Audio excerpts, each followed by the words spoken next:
pegando um gancho então nas palavras do companheiro, é muito interessante a gente lembrar, né? Nós estamos na fila. Alguém quer furar a fila para ser primeiro? Ninguém quer, né? Então é uma coisa para a gente, inclusive, até refletir. A doutrina espírita ela é maravilhosa no esclarecimento.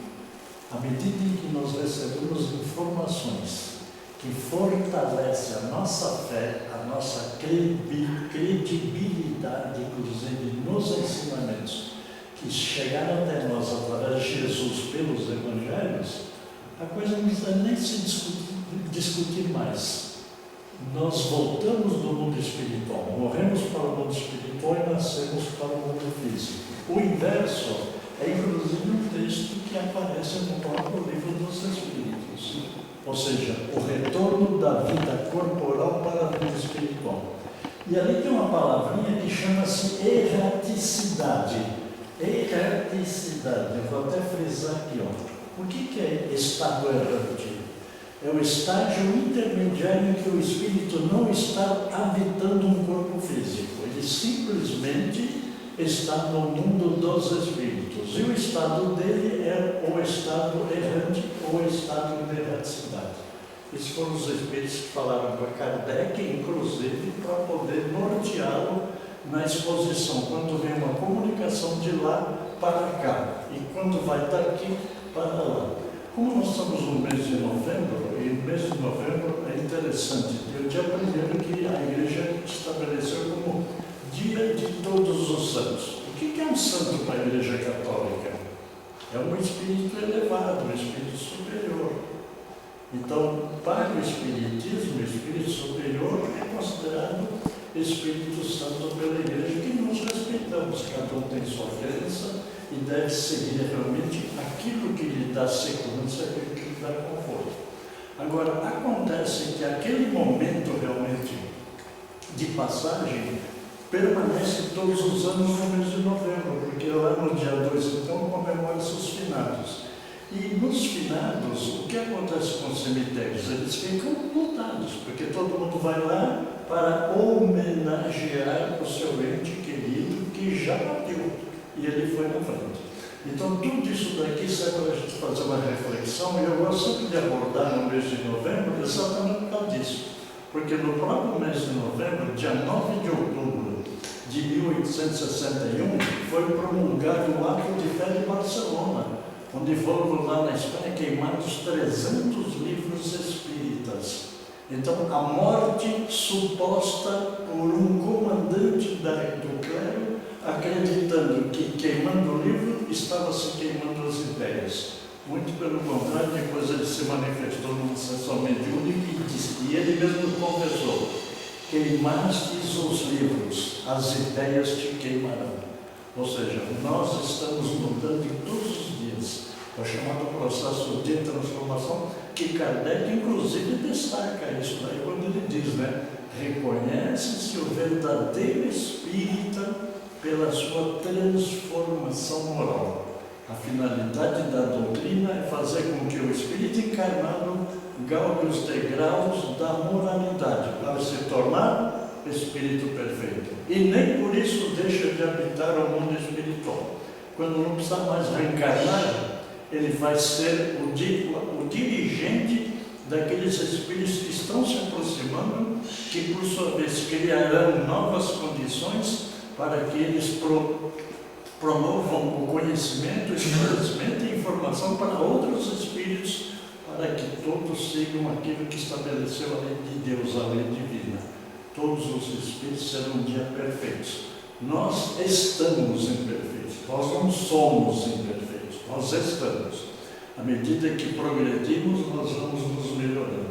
Então é muito interessante, principalmente isso aqui no final de feriado prolongado, muita gente sai para viajar, muitos vão, mas não voltam no mundo físico.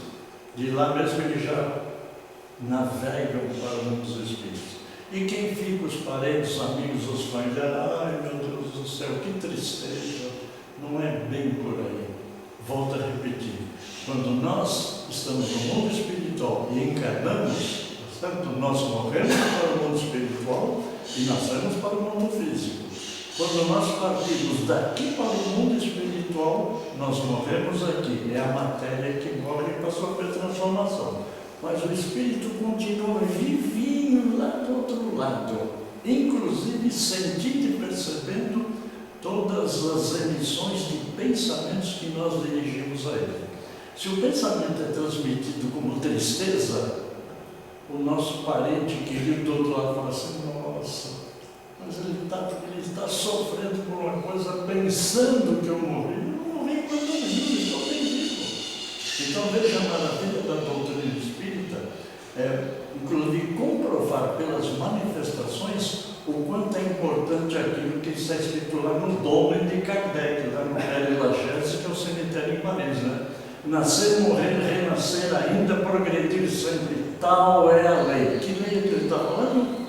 A lei de Deus. Portanto, nós não vamos morrer, nós apenas abordamos uma carcaça física que nós utilizamos um determinado tempo. Uns 2 anos, outros 10 anos, outros até natimortos, nem bem caro já morreram. É uma coisa interessante. Quando me perguntam que idade você tem, eu fico preocupado em falar. Eu estou falando isso por Luiz, porque ele é mais velho do que eu, né? Então, o que acontece? Eu vou responder para a pessoa: ó, a minha idade eu não sei. Espírito que sou, eu fui criado por Deus. Mas quando eu fui criado, não sei. Agora, só perguntar, qual é a sua idade biológica? Ah, falou, apenas 85 anos. Eu nasci em 39 e ele nasceu em 34. É mentira. Comprovado. Está certo? Então, brincando dessa forma, justamente para despertar a importância do mês de novembro, eu escolhi esse texto, desculpe. E na próxima vez que eu voltar aqui, se for convidado, eu deixo que o dirigente da casa, os dirigentes, pode passar um tema para a gente fazer essa abordagem. Lá no Herculano Pires, nós temos um estudo pelo MIT do Livro dos Espíritos.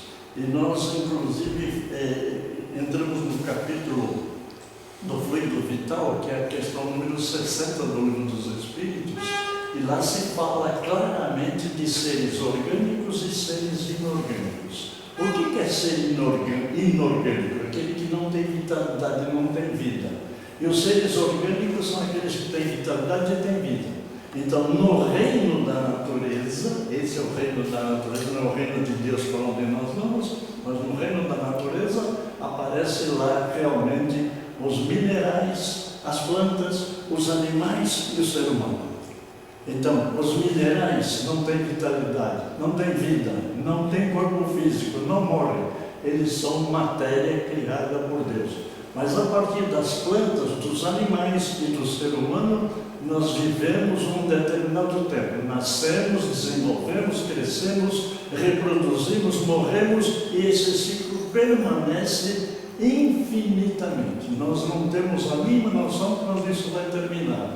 Mas é claro que pela concepção de pensamento a gente pode imaginar o que seja imortalidade. Só lembrando a diferença entre eternidade e imortalidade. Eterno é aquele que não tem começo e não tem fim. Imortal é aquele que tem começo, mas que não tem fim. Que muitas vezes é difícil até a gente poder compreender ou entender como é que esse processo ocorre. Então, diante disso daqui, vamos entrar no tema que nos interessa, né? Então, veja uma coisa. Uma boa notícia. Depois de tudo que eu falei, tem que vir uma boa notícia. Todos nós que estamos aqui, um dia iremos morrer. Não é uma boa notícia? Tem muita gente que fala assim: não, eu não quero morrer. Assunto morte é tabu, é complicado. Mas é um processo natural, é a vida. Não tem alteração, porque a vontade é divina. Bom, se um dia todos nós iremos morrer, e os que não estão aqui também vão morrer. Então eu chego à seguinte conclusão: olha lá, a figurinha lá, estranhando, né? É uma coisa meio complicada. A morte física tem que se fazer uma espécie de esquema para poder entender. Ela é natural. Se ela é natural, ela pode ser provocada. Se ela é provocada, então ela foge daquilo que se chama natureza. A natureza é individual, é cada um de si, o envelhecimento é biológico. Mas quando eu falo na provocada, sem dúvida nenhuma tem a individual, porque o suicídio que se comemora, entre aspas, em setembro, é justamente para condenar e esclarecer que o suicídio não resolve nenhum problema, muito pelo contrário, cria mais problema. Então vem as doenças, tá certo? Vem os chamados suicídios que já falamos, e vem os acidentes nos quais eu coloco provocado pelos desequilíbrios no comportamento de pessoas que entram dentro de um veículo e faz barbaridade, justificando que está com pressa, que precisa chegar logo, né? E acaba, vamos dizer assim, destruindo, né, a sua família. E quando não acontece isso, infelizmente, fica os traumas aí que acompanham a pessoa pelo resto da vida. Então é muito importante entender essa importância da vida.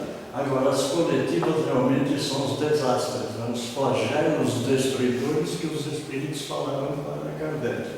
Então, eles também são provocados por acidentes, e dessa forma, então, ou você morre sozinho, individualmente, ou você morre acompanhado com a sua família, ou você morre fora da sua casa, em viagem, em trânsito, e até propriamente em divertimento. Agora, imagine uma situação complicada. Uma família está reunida comemorando uma data festiva. É muito comum se comemorar, por exemplo, o Natal. De repente, no Natal que acontece no mês que vem, o ambiente está numa paz indescritível, muita tranquilidade, sorriso de alegria, olha, só beleza, uma felicidade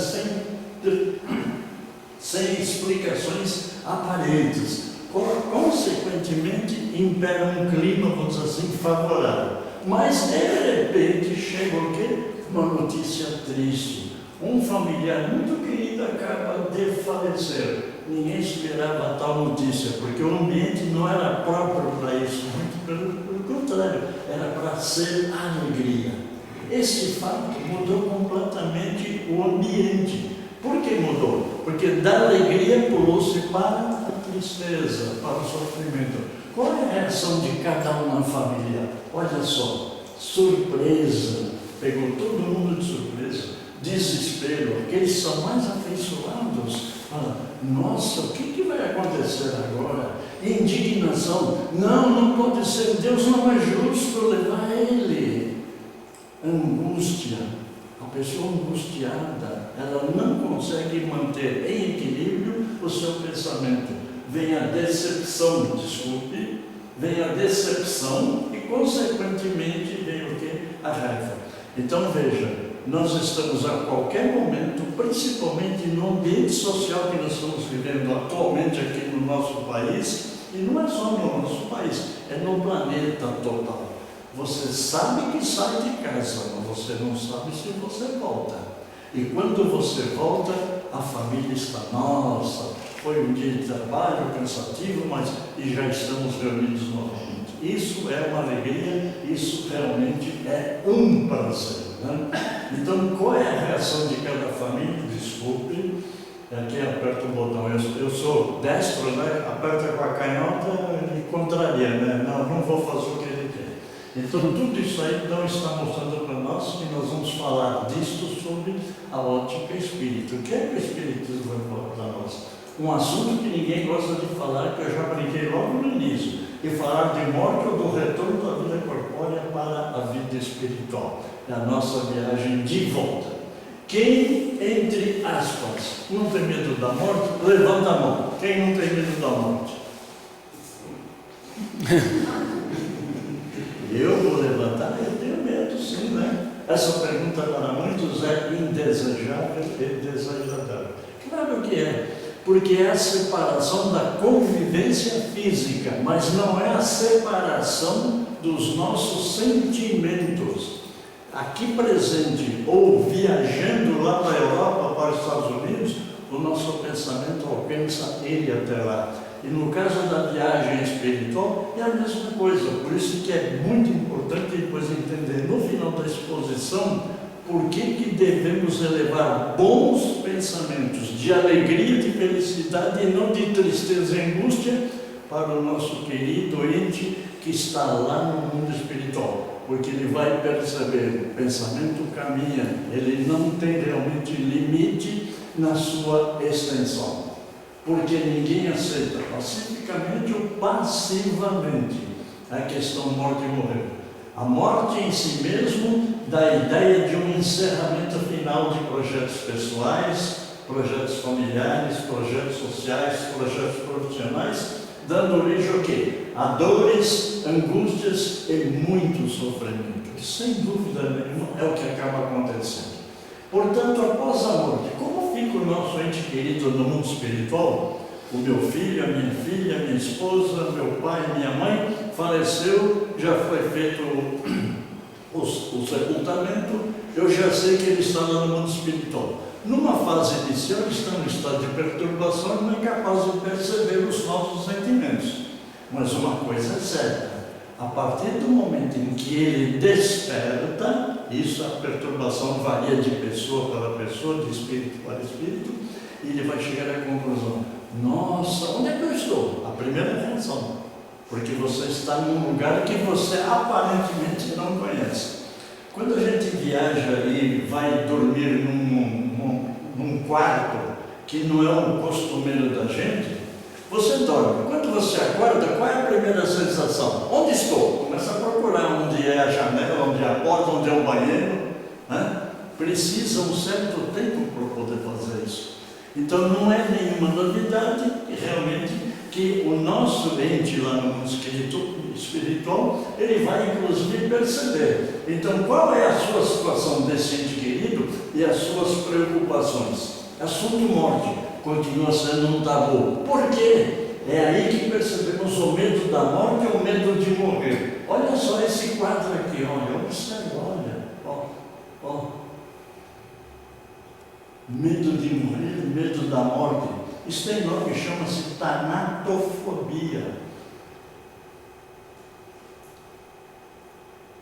Desespero, angústia, medo. Não precisa ter medo, é preciso ter coragem. E a coragem que nos fortalece naquilo que nós cremos, naquilo que nós confiamos. O medo da morte é uma fobia chamada tanatofobia, que no ser humano há influências do instinto de conservação. O nosso instinto de conservação faz com que a morte não seja, vamos dizer assim, realizada, que ela seja prolongada, inclusive. Predomínio da natureza material. Infelizmente ou felizmente, a matéria exerce uma influência muito grande sobre a nossa conduta e o nosso comportamento. Valorizamos muito mais aquilo que nós percebemos pelos sentidos físicos do que aquilo que a nossa inteligência é capaz de compreender. Então, aquilo que eu toco, aquilo que eu pego, realmente eu valorizo. Então, valorizo o quê? A matéria. Só que ela é transitória. Até o nosso corpo, que não é nosso, porque não temos que abandoná-lo, ele realmente dá essa influência. Os dogmas que existem das chamadas as religiões. Dogma é um conceito religioso que não admite ser contestado, que goza da prerrogativa da infalibilidade. A mãe de Jesus morreu virgem. Não dá para acreditar nisso. Não dá. O processo realmente de reprodução tem a sua conduta, o seu comportamento, não tem como fugir. Receio do término da vida. Muita gente acha que morreu, tudo acabou. É o conceito materialista. Olha, o homem não é nada antes de nascer e não é nada depois que morrer. Materialismo ou doutrina do nada. Receio então do terminal total da vida. E o desconhecimento. Esse aqui que é importante. Porque a partir do momento em que nós temos ciência e consciência realmente daquilo que nós estamos abordando ou que estamos fazendo, isso nos facilita realmente aqui na compreensão dos ensinamentos e principalmente da tanatofobia. Vamos fazer algumas considerações. Não há razão para se ter medo da morte, porque morrer é uma lei natural, como já foi dito anteriormente. Temos medo do desconhecido, mas quando for conhecido, acaba o medo. Então você só tem medo daquilo que você não conhece. A partir do momento em que você detém o conhecimento, a coisa se esclarece, fica muito mais fácil. Então, por que o medo? Vamos raciocinar. Todos nós somos espíritos reencarnantes. Por quê? É o nascer, morrer, renascer ainda. Se somos reencarnantes, por que o medo? Porque não estamos indo pela primeira vez. Já viemos outras vezes, que só conseguimos recordar no estado de sonho ou do sono profundo, que chama-se inclusive até o êxtase, que é a continuidade do chamado sonambulismo. Então, por que o medo? Já fomos corpos mortais em outras existências, logo já morremos várias vezes e continuaremos morrendo, só que não lembramos delas. Volto a dizer, não é que cai no esquecimento, ele fica em estado latente, em estado potencial, dentro do espírito. A memória do espírito está nele, não está no corpo físico e muito menos no perispírito. Esquecimento do passado. É permitir que a gente reinicie nova existência sem ser perturbado por tudo aquilo que nós erramos no passado. Essa é a bondade realmente do esquecimento do passado. Agora, se tivermos outras existências, a morte não é novidade. Então, por que o medo, se já morremos outras vezes? É evidente que não serve para os não reencarnacionistas, mas eles têm medo da morte. Então, existem doutrinas, existem religiões que não admitem a reencarnação. Alguns admitem ressurreição. Agora, não é uma questão de admitir ou não de admitir.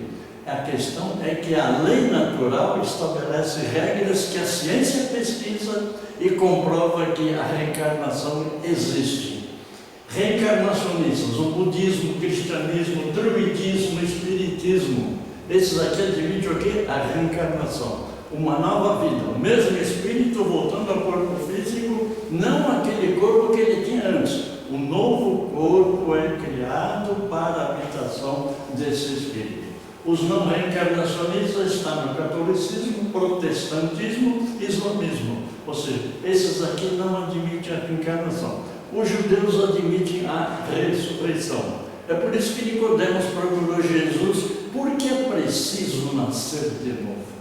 E Jesus ficou indignado, entre aspas, com seu irmão lá, Nicodemos, que não entendia que aquilo que a sua crença admitia como ressurreição, na verdade era o nascer de novo. Existem outras religiões e outras doutrinas, é claro, além dessas que estão enumeradas aqui. Isso é assunto para teólogo, não é? Definição de morte: conceito físico-biológico, fim da vida, interrupção definitiva da vida humana, animal ou vegetal, processo irreversível. Ao cessar as atividades biológicas, funcionamento de órgãos, necessária caracterização e manutenção da vida em algo que antes era vivo, ou seja, que estava existindo. Então, existe hora e dia determinado para morrer? Ninguém sabe quando vai morrer. Mesmo que você tiver um sonho que vai morrer no dia tal, pode ser que aconteça, pode ser que não aconteça. Mas se acontecer, sem dúvida nenhuma, deve ser visto algo, vamos dizer assim, que entre aspas pode se considerar coincidência.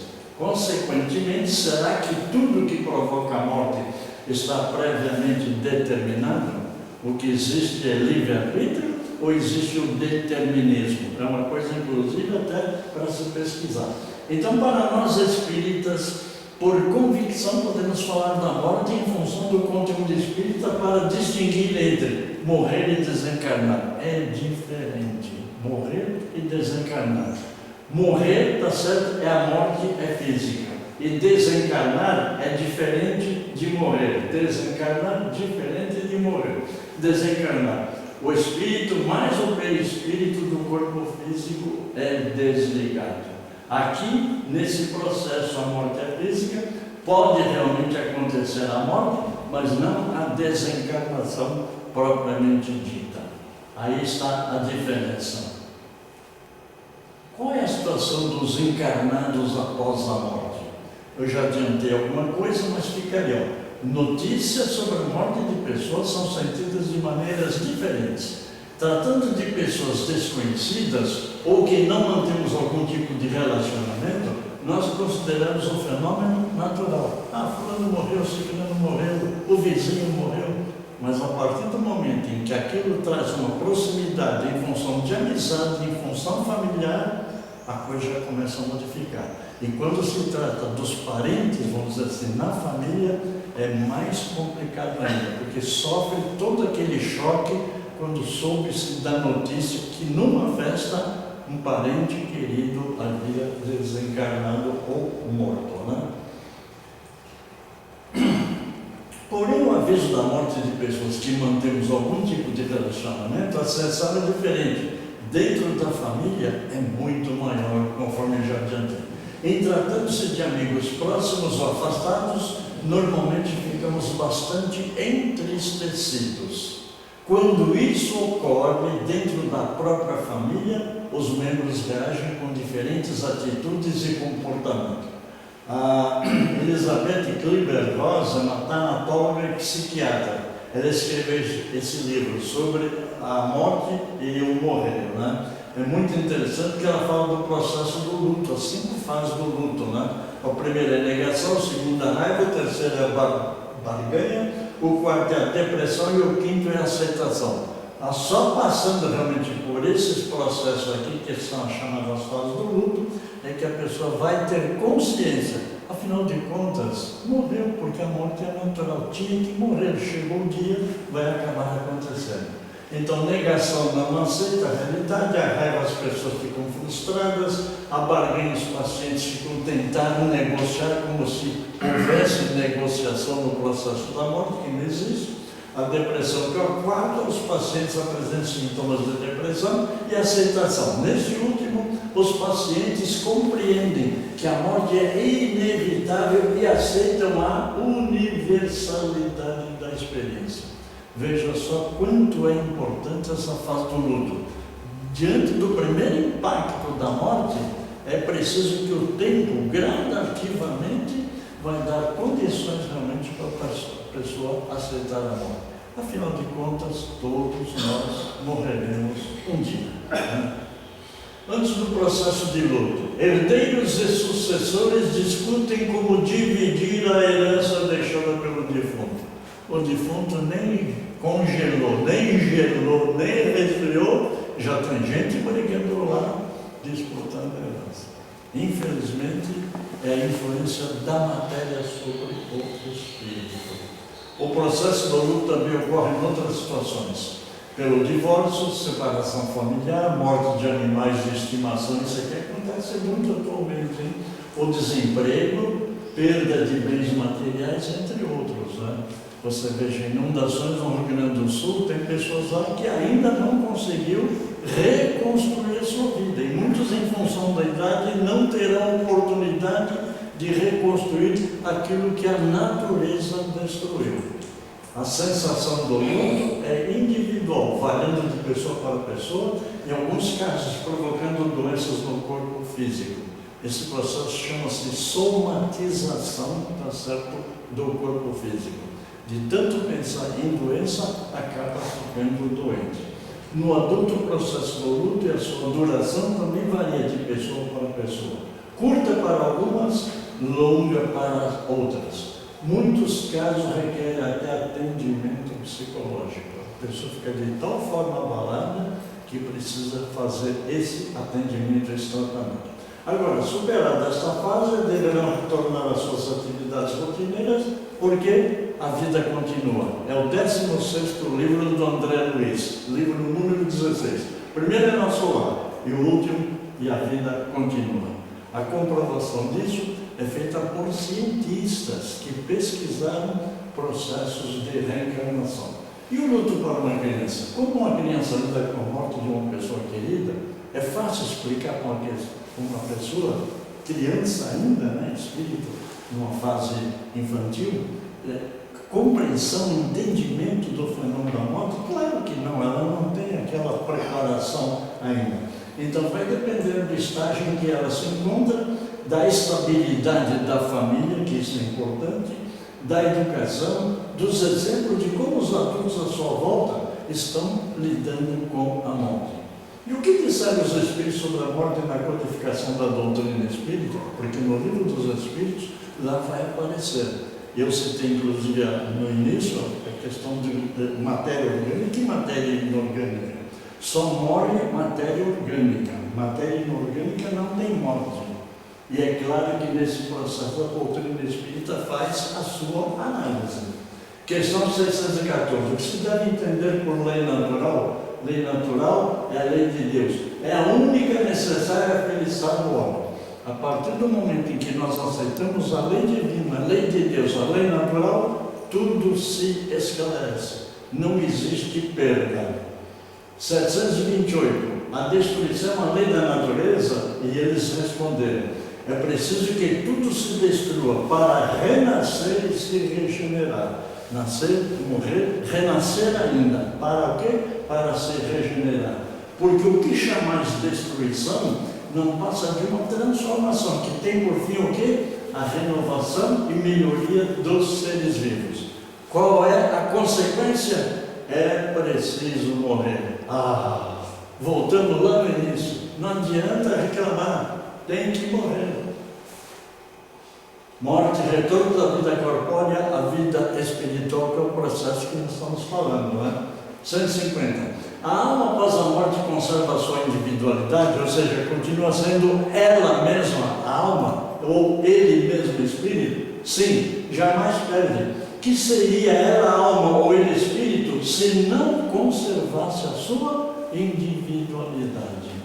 Continuando, a alma após a morte conserva a sua individualidade? Meu Deus do céu, olha só, é repetido, isso aqui é falha técnica, desculpa, falha técnica. 150 anos. Como a alma constata a sua individualidade, uma vez que não tem mais corpo material? Tanto é que quando o espírito quer se manifestar numa sessão mediúnica, ele tem que mostrar o quê? O seu perispírito. Se eu me apresentar no grupo Herculano Pires dizendo que é o Niva, mas com outra fisionomia, espírito zombeteiro, que os espíritos amigos levem eles para compreender a sua verdadeira vida. O perispírito é a nossa identidade, é o nosso RG, é o nosso CPF. Continua a ter um fluido que lhe é próprio, aurido na atmosfera do seu planeta, e que guarda a aparência de sua última encarnação, seu perispírito. Questão 730. Visto que a morte deve nos conduzir para uma vida melhor, olha só, a morte vai nos levar para uma vida melhor, que nos livra dos males desta vida e que assim ela está mais para ser desejada do que temida. Porque o homem tem um horror instintivo dela, a morte, que o faz temer. Kardec fez a pergunta. Queria ver se os espíritos saíam pela tangente ou se dava a resposta. Já o dissemos, o homem deve procurar prolongar a sua vida para cumprir sua tarefa. Por isso Deus lhe deu o instinto de conservação. Desejo a vida, não desejo a morte, mas é necessário porque é parte integrante da lei natural, que sustém as provas. A 163, a alma tem consciência de si mesma imediatamente depois de deixar o corpo? Já falei isso no início. Aqueles nossos parentes que já foram para o estado de erraticidade, eles vão captar os nossos pensamentos? Claro que eles captam. Captam perfeitamente. Resposta: imediatamente não é bem o termo, né? Consciência de si imediatamente. Imediatamente não é bem o termo. A alma passa algum tempo em estado de perturbação. É aquela que ela precisa estar realmente acomodada para poder compreender o que está acontecendo no seu entorno. E a 164, a perturbação que se segue à separação da alma e do corpo é do mesmo grau e da mesma duração para todos os espíritos? Claro que a resposta é não, porque cada espírito é uma individualidade. Depende da elevação de cada um. A morte chega e nada se acabou, pois a perturbação continua. Morrer dói. É dolorosa a separação da alma e do corpo? Resposta: não. O corpo quase sempre sofre mais durante a vida do que no instante da morte. A alma nenhuma parte toma nisso. Quando eu olho essa pergunta aqui, muitos falam assim: ah, Niva, eu quero morrer dormindo, quero dormir e não acordar mais. Você não escolhe como você vai morrer. A vida que você leva vai terminar da forma como você vai deixá-la. A morte é quando será no exato momento de morrer, segundo leis naturais, dependendo também de outros fatores, acontecimentos e situações que muitas vezes estão fora ou independem do nosso controle. Nas questões 8, 5, 1 e seguintes, realmente fala sobre essa questão. Porque aqui entra a questão da fatalidade. A fatalidade é o momento da morte, segundo os Espíritos. Mas quando nós falamos em fatalidade, temos que admitir a existência do determinismo dos filósofos, o livre-arbítrio, a liberdade, porque tudo isto é relativo, não é absoluto. Logo, podemos concluir que ninguém morrerá na véspera. Dizem que Pio morre na véspera, mas no instante certo de morrer. Pio morre na véspera? Não. A classe foi realmente identificada para morrer na véspera de Natal.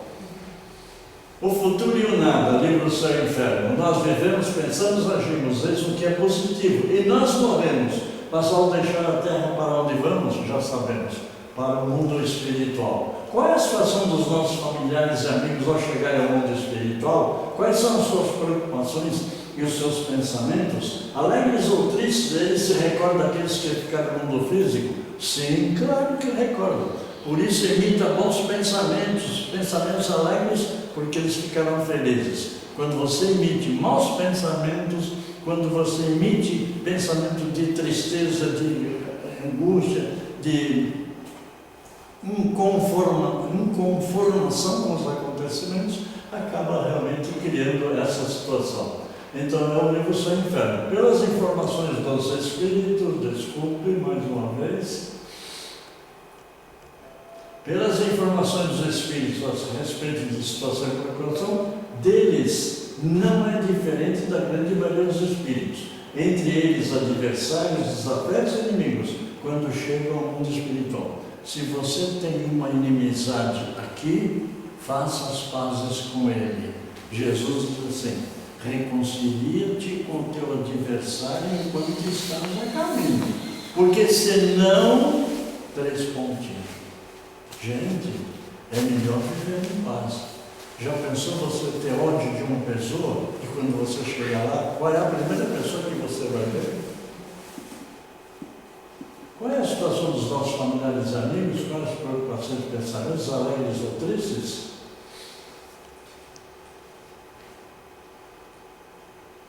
A questão 250 não é uma pergunta, mas é um ensaio que o Kardec faz, é um ensaio teórico sobre a sensação dos espíritos. Sabemos que o espírito possui percepção, sensação, audição, visão, e que essas faculdades são atributos de todo o seu ser. Nós temos a visão pelos olhos, a audição pelos ouvidos, mas como espírito, a sensação é por toda a extensão do espírito, e não apenas de certos órgãos, como acontece com o homem. Os espíritos que sofrem é porque assim o quiseram, em função de suas escolhas, e só devem queixar-se de si mesmos, tanto no outro mundo quanto neste. Ou seja, aquele que está em sofrimento deve ter alguma causa. Procure a causa para resolver a questão do sofrimento. A sensação que experimenta a alma no momento em que se reconhece estar no mundo dos espíritos depende do modo como viveu encarnado. É o resultado das suas escolhas, o chamado livre-arbítrio. Então, após a morte, o que é que nós levamos dessa vida? Não levamos casa, não levamos carro, não levamos dinheiro. Levamos a vida que levamos aqui. Nós somos construtores do nosso futuro. O Leon Denis, no livro Depois da Morte, ele fala: as sensações que precedem e se seguem à morte são infinitamente variadas e dependentes, sobretudo, do caráter, dos méritos, da elevação moral do espírito, que quando ele abandona a terra. Abandonando, ele vai ter sensação.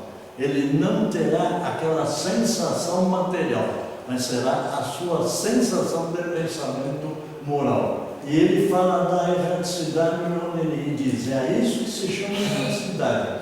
É a condição da maioria dos espíritos que viveram na Terra, nem bons nem maus, porém ainda fracos e muito inclinados às coisas materiais. Volto a repetir, a matéria exerce uma influência muito grande sobre nós. Quanto aos sofrimentos na erraticidade, os espíritos os conhecem porque só sofreram, não os experimentam materialmente, porque não tem mais corpo físico, logo o sofrimento é moral. E quando o espírito diz que sofre, a natureza do seu sofrimento são as angústias morais, então sofrimento moral, que os torturam mais dolorosamente do que os sofrimentos físicos que tiveram. Então todo espírito é imortal, os espíritos vivem fora do tempo como nós compreendemos, e a duração do tempo para eles deixa, por assim dizer, de existir. Questão 240 do Livro dos Espíritos. Por isso o livro Violetas na Janela, está certo, fala tempo, mas fala comparando com o tempo terreno. O tempo para o espírito é indiferente. Um segundo realmente diante da eternidade não existe. Diante da imortalidade não existe. É um grão de areia numa praia oceânica, só para a gente ter uma ideia. Os séculos para nós, tão longos, não passam aos olhos deles espíritos, de instantes que se movem na sua imortalidade. Porque os espíritas não temem a morte. Eu não separei esse aqui justamente para dizer, olha, o espírita, por ser espírito, tá certo? Realmente deve temer a morte em função da lei de conservação. Né? Não foram os homens que falaram do mundo espírita, foram os espíritos que vieram contar a sua situação feliz ou infeliz no mundo dos espíritos. Outros depoimentos de espíritos felizes, sofredores e endurecidos aparecem no livro Céu e Inferno. Foram eles que descreveram suas sensações e preocupações, e mais do que isso, os seus sofrimentos contados por Kardec, viu?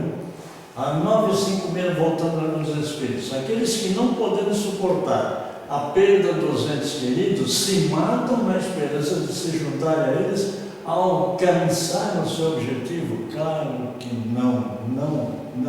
O resultado que colhem é muito diferente do que esperava. Em vez de se unirem aos objetos de sua afeição, deles se afastam por mais tempo. Sofrerão, olha, destaquei, aflições ainda maiores do que as que pensavam abreviar, e não terão para compensá-las a sensação que esperavam. Então, quem faz isso comete duplo erro, né? Primeiro, o suicídio, e segundo, a decepção. Ainda existem muitas pessoas inconformadas que não aceitam a morte de familiares e amigos. Muitas delas desesperadas continuam dirigindo seus pensamentos de dor, tristeza e sofrimento, que são captados pelos espíritos no mundo espiritual. É a questão 257 que eu falei anteriormente para vocês, que fala da sensação dos espíritos. O poder do pensamento. Os pensamentos de angústia, tristeza, raiva e desespero só servem para neutralizar todo o consolo e conforto que os amigos espirituais na erraticidade, no mundo dos espíritos, assistido pelos seus espíritos amigos, está certo? Fica decepcionado. Consequentemente, é preciso eliminar de imediato, ou dentro do possível, todos e quaisquer pensamentos que perturbem a atividade espiritual da erraticidade. Trocando em miúdos, pense bem para dar conforto para ele. Se pensar mal, além de pensar mal, atrapalha a ajuda que ele está lá recebendo no mundo dos espíritos. O melhor ainda é saudade, sim, tristeza, não.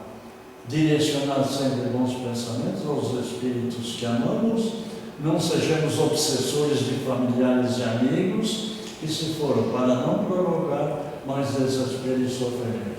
Ao recordar aqueles que se foram, a melhor opção é fazer nossas preces encaminhadas por bons pensamentos, para envolvê-los em vibrações de amor, paz e luz, para encontrarem a paz espiritual. Repito, após a morte, o que é que nós levamos dessa vida? A vida que nós levamos aqui. Portanto, finados, comece a ver e pensar a questão da morte de forma natural, que antes não via e nem pensava.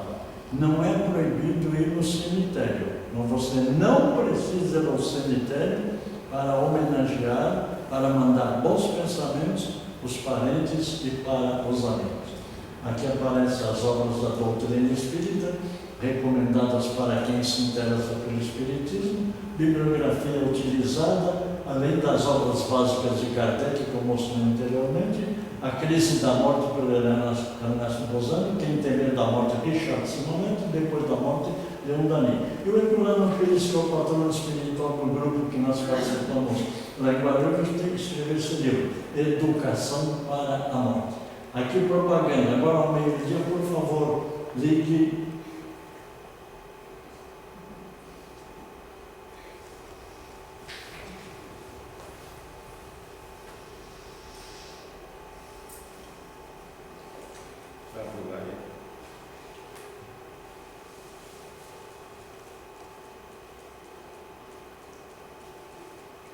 Olha, quanta coisa foi falada, meu Deus do céu.